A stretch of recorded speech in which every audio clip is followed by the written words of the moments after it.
I'm gonna go fight the global war on terror. I'm going after bad people, evil people. When I get a chance to stamp out evil in this world, I love that. Sorry, I love hunting down bad guys and ending them. Driving from the base down into a city was actually incredibly beautiful. There's this weird mix of excitement, fear, and also an odd serenity. We wanted to make a statement, hence the choice to use a detonator and a bomb. I was actually surprised how dark it was. There were no lights. The roads were very tight and congested. You had people sitting on the street drinking chai. You had Al-Qaeda on every street corner. As soon as the vehicle stops, the doors open and it's showtime. We already started taking fire. There's people running. You can see the bullets bouncing off everything. Everybody deployed. I ran around the back, and that was it.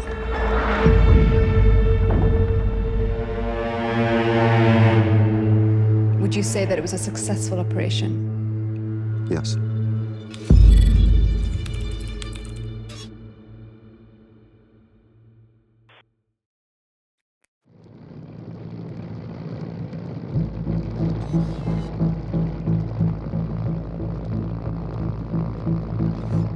Yemen's armed factions have an impact throughout the Middle East and beyond, most recently as the Houthi rebel group attacks ships in the Red Sea.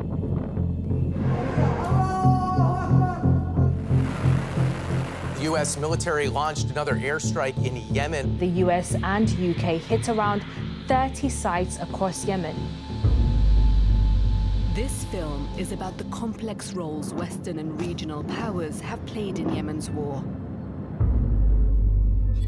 And the story begins with an assassination mission. Welcome. So that's your mic. Are you okay with putting it on? I'm sure I can manage. Okay. I first met Isaac Gilmore in 2020. He's a former Navy SEAL who later became second in command of a private US military firm called Spear Operations Group. Yeah, me too. I want to be pretty.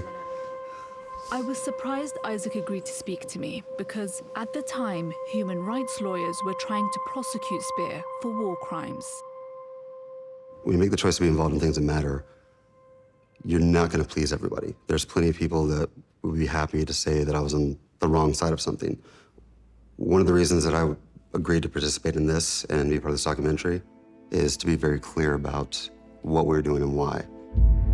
This isn't, innocent until proven guilty. It's war. And so you have intelligence, and then you make a decision to act on it.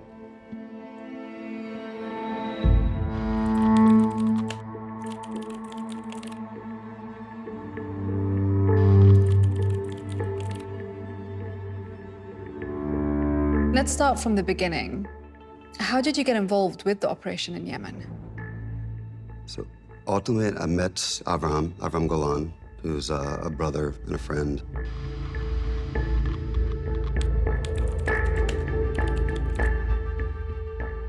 He had an idea for a program, and we sat and we had a glass of whiskey.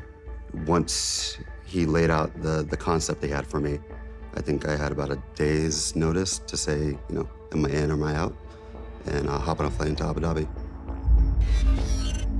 Avram developed a relationship with Mohammed Daklan, and that was our path through to the UAE government.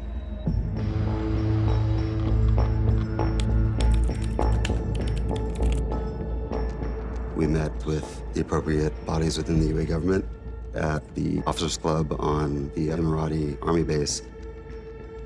The pitch was to put pressure on ISIS and Al-Qaeda in the state of Yemen and make sure that it didn't become another chaotic hub of terrorist activity, especially with the proximity to the Horn of Africa. So basically, Abraham Golan saw an opportunity in Yemen. He did. The Mercenaries' offer was to suppress the threat of Al-Qaeda in Yemen. But the terror group was just one element in this complex regional conflict.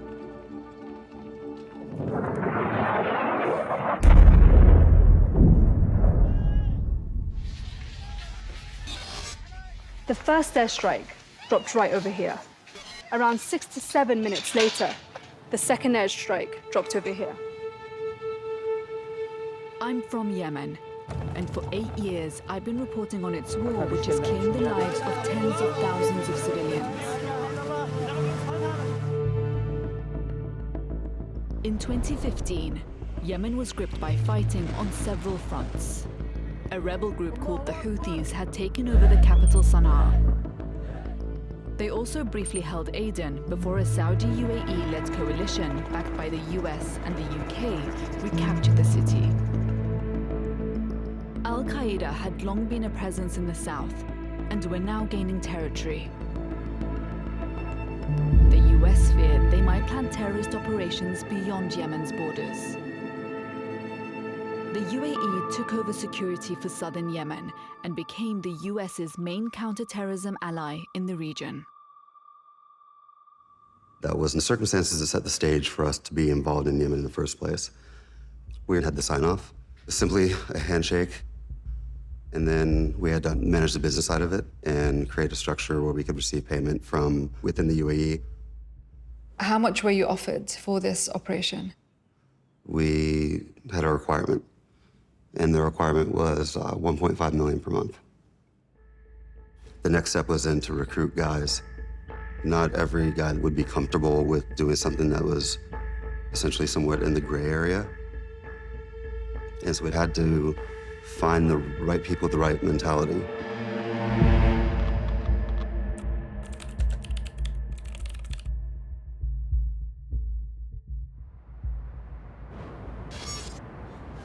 Hi, how are you?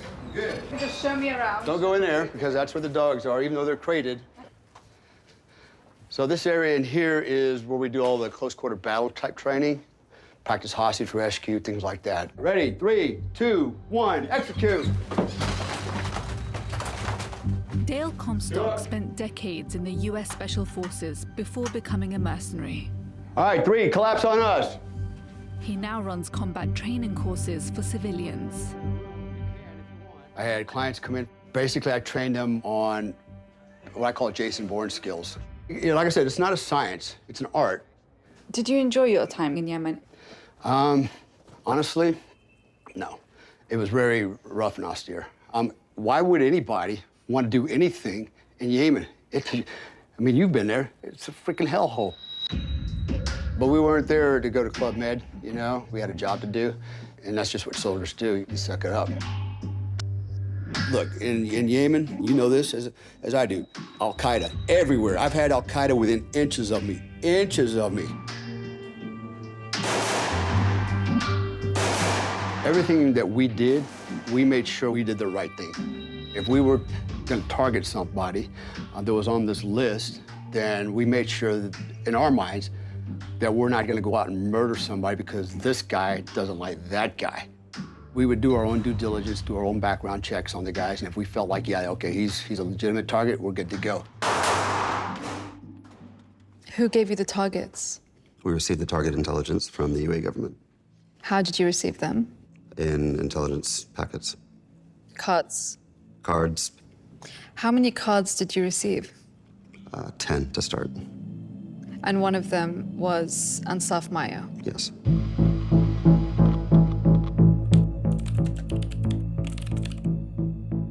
The initial operation was to go after the head of the snake, so to speak. And so it was targeting an Al-Islah leader. Al-Islah is the Yemeni branch of the Muslim Brotherhood. We were prepared like any other operation.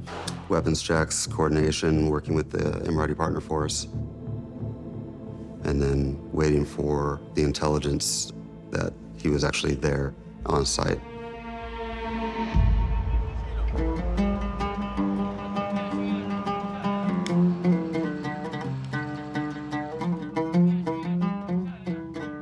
كنت يومها استضيف بعض الأخوة الإعلاميين. كنا جالسين طبعاً ندردش حول موضوع الغناء اليمني يعني. كان النقاش يدور في هذا الموضوع. إلى أن جاء الخبر هذا السائق الخاص حقيقة قال لي أستاذ نصاب لازم نمشي. قبل الوقت المحدد لي يمكن بنص ساعة. أنا خرجت يمكن 49 دقيقة 45 دقيقة يعني. وصلت إلى عند البيت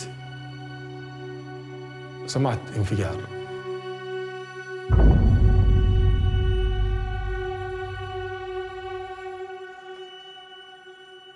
يتصلوا بي بعض الزملاء بعضهم أعضاء مجلس النواب، يتصلوا علي يقول لي سلامات سلامات. أنا استغربت سلامات، أنا ما في يعني أنا سليم الحمد لله يعني أقول لهم.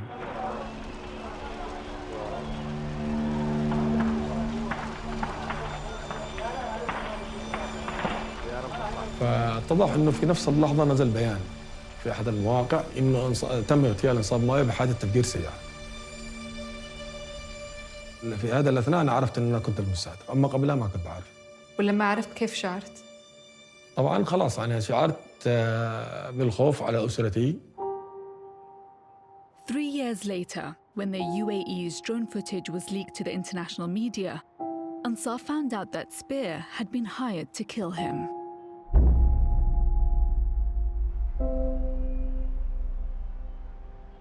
بالأخير نتفاجأ إنهم يرسلوا لنا مرتزقة يقتلونا في داخل بلادنا يعني. وأسأل نفسي لماذا لا يريدوا يقتلونا يعني لماذا؟ أنا أريد أن أسأل ما هو المسبب الأخلاقي والقانون الذي بهم من أطراف المحيط ليقتلونا في عدن يعني لأي شيء لأي ذنب يعني. Ansaf fled Yemen after the attack and now lives in exile in Saudi Arabia. On Ansaf Mayo in particular, what was it that made you decide that he is a terrorist? Well, there's a couple things. One, we already know that he was being financed by the Muslim Brotherhood, and I can tie it all together. So But the Muslim Brotherhood they're not a terrorist organization. Yeah, they are. The United States government doesn't believe the Muslim Brotherhood is a terrorist Yeah, organization. they did. At one point they did. Yes, it did. Ansaf's party, Al-Islah, or the Reform Party, is one of the biggest political organizations in Yemen. Its policies are inspired by the Muslim Brotherhood, a popular international Islamist movement.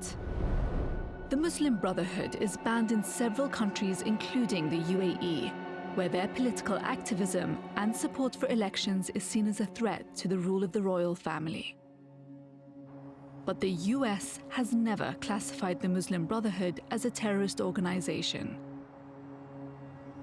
If my handlers say, here's the intelligence, this is the target, and this is why, who am I to question? I'm a soldier for you. Roger that. And your handlers are the UAE? Yeah, they're the client. Yeah, they're the client, you know? If your handlers, the UAE, said they are definitely terrorists, you had to trust that? Yeah, absolutely. That's how it works. The mercenaries will talk about their attempt to kill Ansaf Mayo because their cover was blown, but they're still guarded about the rest of their list. So tell me about one of the other targets you pursued other than Mayo. I'm not gonna mention any names? Yeah. Okay, yeah. So we had another target. All right, this one was kind of interesting. Now, this guy was in a walled compound. It was a 3-story house, not very big, but 3 stories. Guys were asleep, but as soon as he started coming in, they heard the gunshots. Everybody got out of bed, and then we had lights on our guns. They didn't. They just have, basically slick AK-47s. And we went in and executed the targets. It was a fair fight, okay?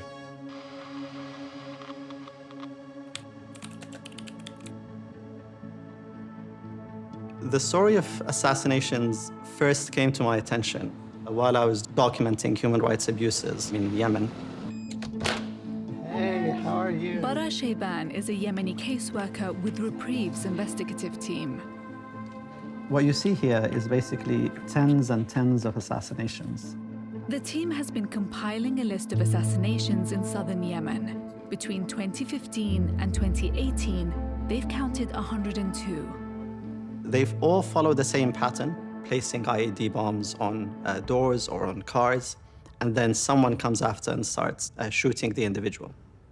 If you see then here, you see a surge in assassinations that are happening throughout 2016. This happens after the arrival of Spears into Yemen. 25 of these assassinations took place during the months that Dale and Isaac were in Yemen. Well done. They said they assassinated a person with all of his bodyguards. Yeah. This fits in. One of the names on Baraa's list is Ahmed al-Idrisi. He was assassinated the day after Spear's attempt on Ansaf Mayo.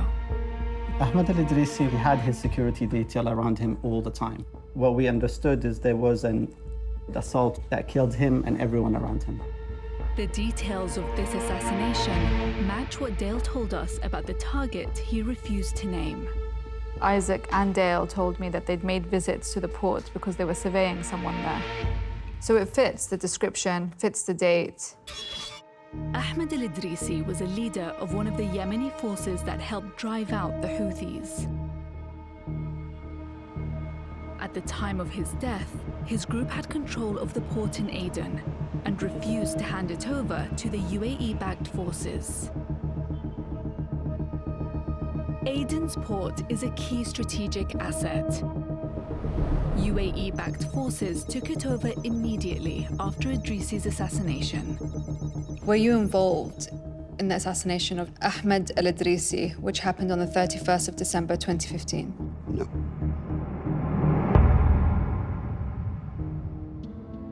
Reprieve was one of 2 human rights organizations that investigated the assassination. Both told us they now believe Spear were behind it, as do other sources. How many targets were you given? Over 40. Yeah. And how many targets did you execute? Not answering. By early 2016, Dale and Isaac's time with Spear was coming to an end. I left Spear and came back to the US. Do you know if Spear is still active now in Yemen? No, I can't say for sure because I'm not involved.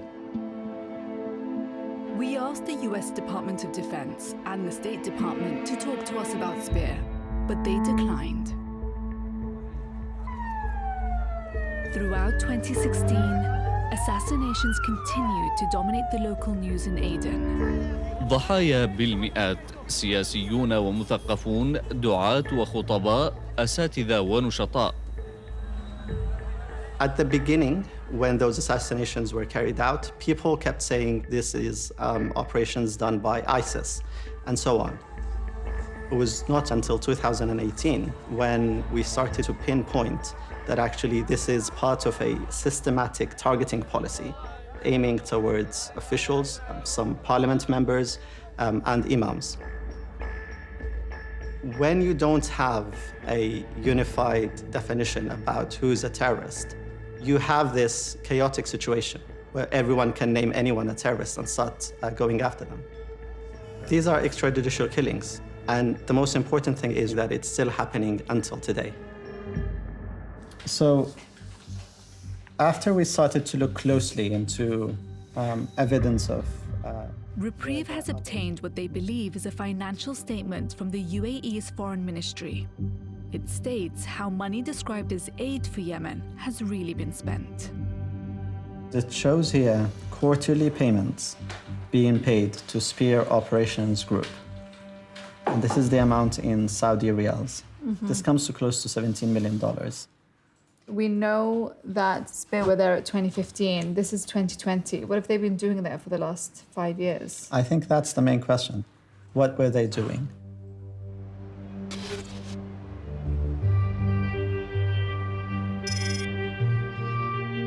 To answer that, you'd need to have been inside the UAE bases in Yemen where Spear operated. I found a whistleblower who was there. كنا نعمل مع الإماراتيين، كنا نرى مجموعة من الأجانب موجودين داخل المعسكر تقريباً اللي تم الإعلان عليهم. هذولا Spear Operation. This man is a senior Yemeni officer from Aden who worked directly with the UAE. He's asked us to conceal his identity.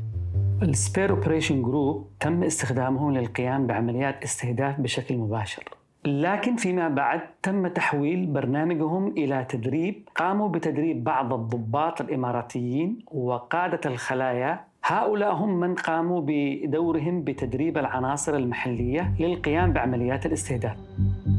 I asked Spear's founder, Abraham Golan, whether his mercenaries had trained Emiratis in assassination techniques, but he didn't respond. بعد ما بدأوا يدربوا خلايا محلية، هل زادت كمية الاغتيالات في عدن؟ أكيد زادت وتيرة الاغتيالات في عدن بشكل مهول.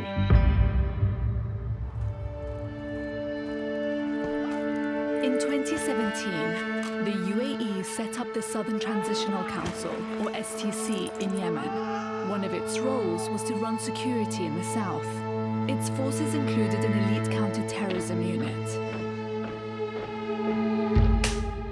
I met the head of the STC, Aidarus al-Zubaydi. He's one of the most powerful figures in Yemen's government and works closely with the UAE. دولة الإمارات دخلت حليف ضمن قوات التحالف العربي وكافحت الإرهاب، كافحت الحوثي، ولو يقولون ما كانوا تحرر عدن. ماذا تعرفوا عن مجموعة اسمها سبير؟ هذه منظمة ولا شو؟ لا، هذه مجموعة مرتزقة اشتغلوا في اليمن، والذي قامت بتمويلها دولة الإمارات وحاولت اغتيال أنصاف مايو. لا، أنا ما أعرف هذه الشركة صراحة، ما أعرف الشركة هذه. بس أنتم ماسكين الوضع الأمني في عدن. نعم. وفي الجنوب. نعم. ولليوم تمت عشرات الاغتيالات في الجنوب. من المسؤول عنها؟ من هو دحين أنصاف مايو هذا يعني ما حصل له حتى يمكن شوكة. كنت شفنا عشرات من أعضاء الإصلاح تم اغتيالهم من سنة 2015. أنا أقصد أن الاستهداف، أنتِ بتتكلمي أن الاستهداف من يعني وكأنه من دولة الإمارات، هذا كلام غير صحيح. فمجموعة مكافحة الإرهاب ما لهاش دخل بالاغتيالات. صلي على رسول الله، أنتِ قريبة بالكلام هذا، داخله يعني شيز يعني صراحة. Off camera, Zubaydi's media advisor intervened. شوية. Zubaydi denies that the UAE is sponsoring assassinations of its political enemies in Yemen. But after months of trying, I've managed to obtain a UAE kill list. It's from 2018 and is 7 pages long. It was leaked by a source who was working with the Emiratis and was horrified by the names he saw on the list. It includes this woman, Huda Al-Sirari.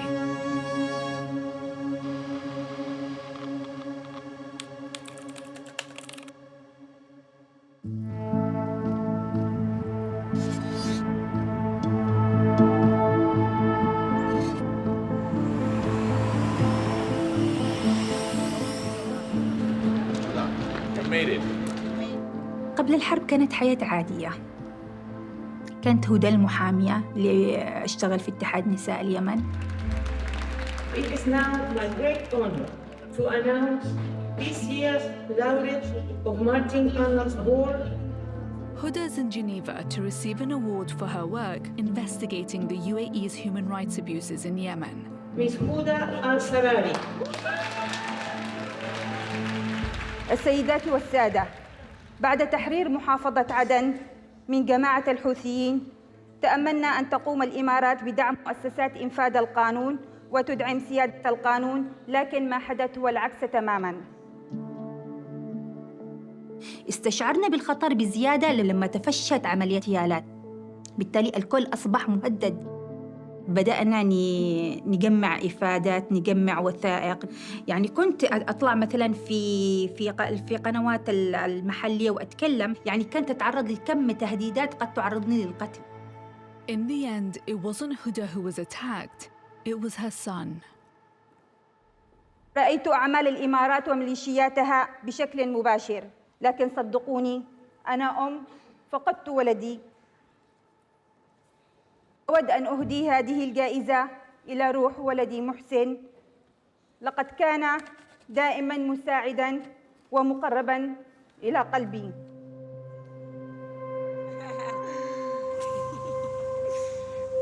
لهذا ما أقول لك كان كثير ضحكنا إحنا في البيت.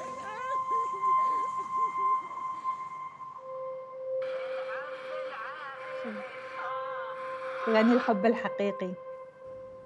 فكان مرة فكاهي، لهذا كانوا الناس كلها تحبه لأنه كان يعمل حركات، يسوي حركات.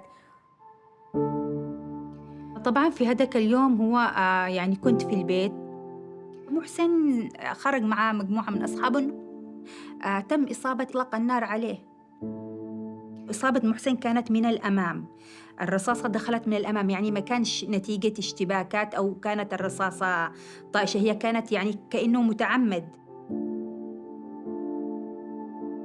After a month in intensive care, Muhsin died. He was 18. Eyewitnesses told the prosecutor that they recognized the gunman as a member of a counter-terrorism unit funded by the UAE, but nobody was charged.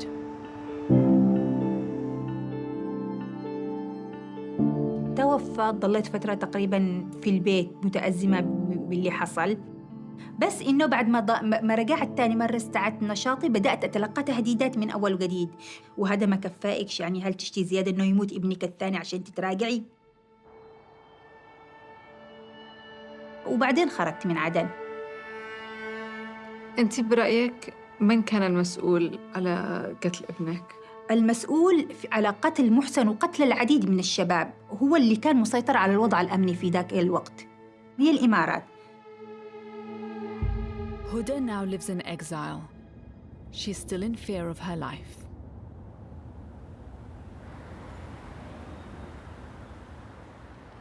أوكي، أشتي أوريك بس وثيقة وصلت لنا. الذي سربوها لنا قالوا أن هذه المجموعة طلب استهدافهم لأنهم إرهابيين في اليمن. هذا حتى أنا ما بشوفه، أنا مش واضح الأسماء والصور. هدفنا الرئيسي مكافحة الإرهاب بشكل يعني يستأصل. الآن أي واحد إرهابي لن نتراجع، بقرر إلى المحاكم محاكمته. في هذا اللستة الذي يعني حصلنا عليها اسم واحدة اسمها هدى الصراري، ابنها تم اغتياله في عدن. يبدو عليه إنه يعني معانا 10,000 شهيد، هذا يعني اللي قتلوا بحرب ضد الحوثي طبعا. يعني هل عاد حققوا في اغتيال ابنها؟ احنا في معانا يعني نيابة ومعانا محكمة لهذه الجرائم الإرهابية وموجودة، ويعني معروفين الإرهابيين معروفين.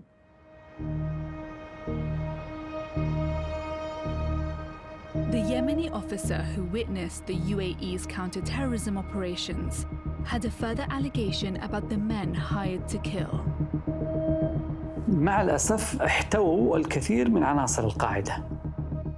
يعني بدل ما يكون الذي هم يريدوا اغتياله له علاقة بالعقائد هو صحيح. تم الاستعانة بعناصر من تنظيم القاعدة للقيام بعمليات اغتيالات وتصفية لقيادة المقاومة وأئمة المساجد والدعاة. The whistleblower just sent me this document that has a list of names. These are all guys that worked with ISIS or Al-Qaeda in Yemen.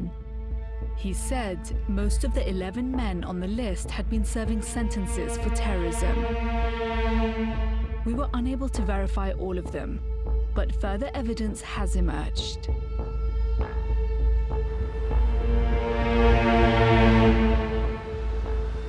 وهذا تفريغ لدى الكلام، تمام. هذا وظهر الكلام يقول إنه كم في ذمتي أنفس، أنا أنفس، وبقصد يعني إنه كم قتل. Huda is sharing court documents with Baraa from Reprieve that have just been leaked from Yemen. A prosecutor's interview with an Al-Qaeda member accused of assassinating imams reveals how the deals were made. إني شغال مع القاعدة باغتيالات، على فكرة هذه في صفحة 1 و2. بس هو الآن مش هو عملياً اللي استقطبوهم الإماراتيين. أيوة قال في حد يقول له إنه الإماراتيين التحالف يشتونك. The Al-Qaeda member says UAE officers came to him in prison with a deal: freedom in exchange for carrying out assassinations. كأنه يهددنا إنه أنا عارف إنك تشتغل مع القاعدة وإنك قد سويت عملية إرهابية، الآن اشتغل معانا عشان تبيض ماضيك. والعمل بيكون تصفية أئمة المساجد. قال له بس أنا موافق، بس تمام. قال مد يدك، مديت يدي وتصالحنا. Despite confessing that he'd taken the deal and killed several imams, the suspect was never prosecuted. وأجوا بعدن الواجهة أنهم يحاربوا الإرهاب. حتى القضاء ورجال الأمن لا يستطيعوا العمل في هذه البيئة. من كثر الاغتيالات. من كثر الاغتيالات قد تتعرض حياته للخطر. This is Nasser al-Shaiba, once a high-ranking Al-Qaeda operative. He was jailed for terrorism but later released. A Yemeni government minister who investigated the case told us Shaiba was a known suspect in the attack on the USS Cole, which killed 17 American sailors. Despite this, the UAE recruited him to command one of the military units they're backing.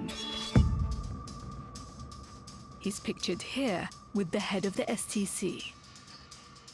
في من يتهم المجلس الانتقالي بالتعاون والعمل مع بعض الأفراد الذي كانوا منضمين للقاعدة وداعش، هل هذا حقيقة؟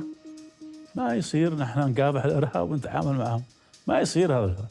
هل تعرف من هذا الشخص الذي أنت واقف جنبه؟ هذا الشخص هذا أنا يعني معروف أكيد، هذا اسمه هذا ناصر الشيبة. ناصر الشيبة. ماشي عليه أي دليل إنه بالقاعدة أو داعش، وإذا في عليه دليل يتم القبض عليهم بشكل مباشر. هذا كان له دخل في تفجير USS كول، السفينة الأمريكية. والله نحن يجيبوا لنا بس كذا يعني كلمتين صغيرة من السفارة الأمريكية إن هذا الشخص متورط، سنأتي به من أي موقع داخل اليمن أو خارج. طب إيش هو بيشتغل الآن في اليمن؟ يقول يعني مواطن ما بيشتغل. لأنه المعلومات التي وصلتنا أنه له دور فعال في المجلس الانتقالي وأنه ماسك وحدة في المجلس الانتقالي، فهل هذا صحيح أو لا؟ غير صحيح. هذا أتى يوم عندي وصور عندي صورة زي أي مواطن جنوبي، ما عندنا مشكلة.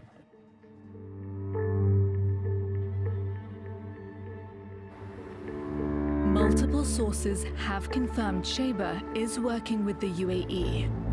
The Yemeni government minister who'd investigated the case told us he had informed the US authorities of Shaiba's suspected involvement in Al-Qaeda's attack on the USS Cole and his current role. We put our evidence to the US State Department and the Department of Defense, who declined to comment.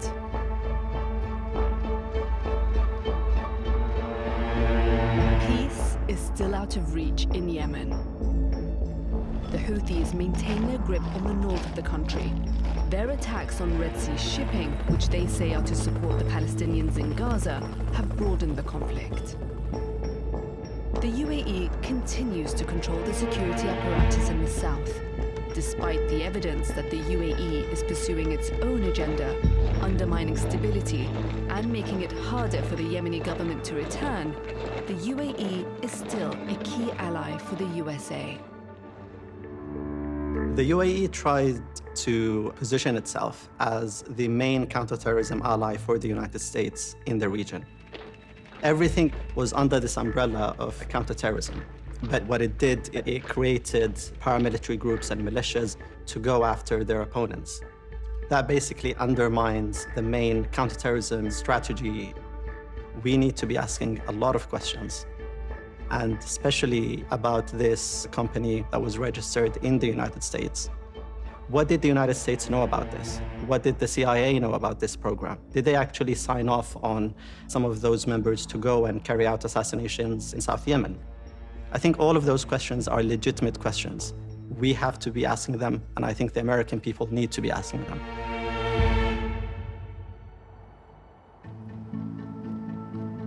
We put a series of questions about Spear Operations Group to the CIA. A spokesman said, the idea that the CIA signed off on such activity is false.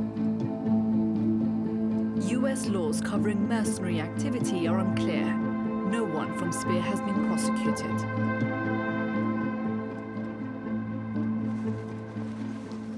Sorry, this is the me you're getting. Okay, so I guess, the last time we met was how long ago? 3 years ago? Yes, February of 2020. Did you feel like the operation you took part of was legal? Yes. Is that because there was some sort of nod from Washington? No, it's because we were in line with the U.S.'s mission in the region and we were participating with an ally of the U.S. Did you know that after you left, the Emirati forces that you trained then trained Yemenis to conduct assassinations? You train people, you give people a tool, and how they choose to use it is really not your responsibility. So my personal feelings is unfortunate, and war is always fucking messy. But anytime there's conflict, there's going to be people that are hurt or killed that you wish weren't. So the UAE is working with arming and funding key members of Al-Qaeda that are US. Yes, now. When? Some of the people who actually conducted some of these assassinations were former AQ members. It's not really surprising. The realities of the world is people change sides, become useful tools. Sometimes somebody's power and gravitas is worth ignoring the sins of their past, because that's what you need to do for a larger objective. One thing we discussed last time is the kill list. One of the names that was on the list that I've seen is Huda Al-Sirari, who's a female, a human rights lawyer. Not on my list. So the list you have is something different. I would absolutely remember if that name was on the list. Many of the names, if not most of the names, are people who have no terrorist connections whatsoever. And then again, the list that you received is something very different from the target list that I was looking at. So based on what intel? What was the intel that you were provided with about Ansaf Mayo that made you think he was connected to terrorist organizations? I cannot go into the details of the intel. But he isn't a terrorist, is he, Isaac? I mean, I've met him since. He is living in Saudi Arabia. Yeah. He's taken part in the UN peace process Which is fantastic. for Yemen. The very nature of intelligence gathering is that it's never 100% absolute. I had one more question for Isaac. Ansaf had told me he wanted to meet him. Would you ever be open to meeting Ansaf Mayo? Absolutely. It'd be intriguing.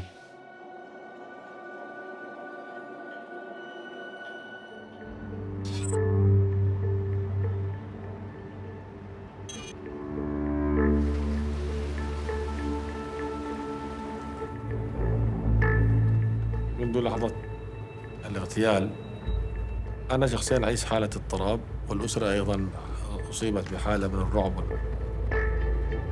Ansaf is on his way to meet Isaac in London.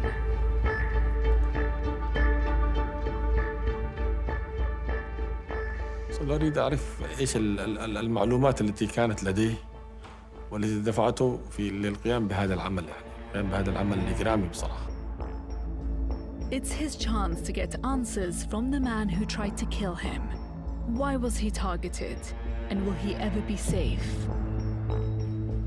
والله أكيد أنا أتوقع أنه خلال الفترة الماضية قد صحح كثير من الأفهام حول هذا الموضوع. أكيد سيتبادر لذهنه أنه ما كنا عليه كان خطأ. We waited, hoping Isaac would turn up.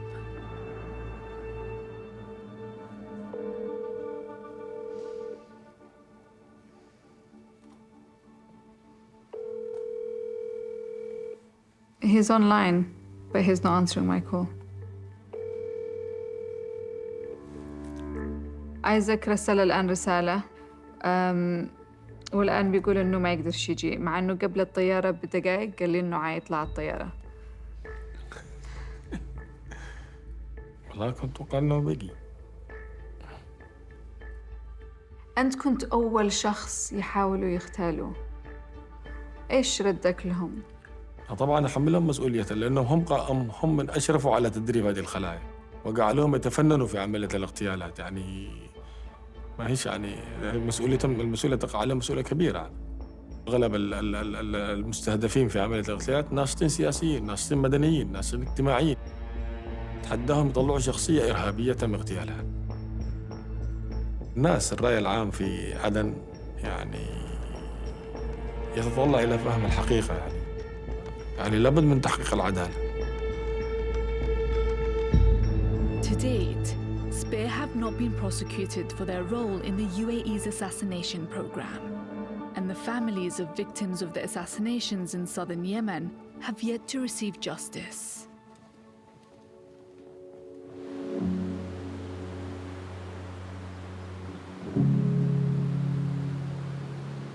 ما زلت يعني أتمنى إنه ترجع قضاء يفتح من جديد ويتم فتح قضية وملف ابني وأتوصل فعلاً للي أطلق النار عليه عشان يتعاقب وياخذ جزاته. Huda is still investigating the assassinations which continue to this day. فلازم إنه أكون قوية حتى أواصل شغلي عشان أولادي عشان أسرتي عشان عملي، فلازم إنني كنت يعني أقوم وأرجع من جديد.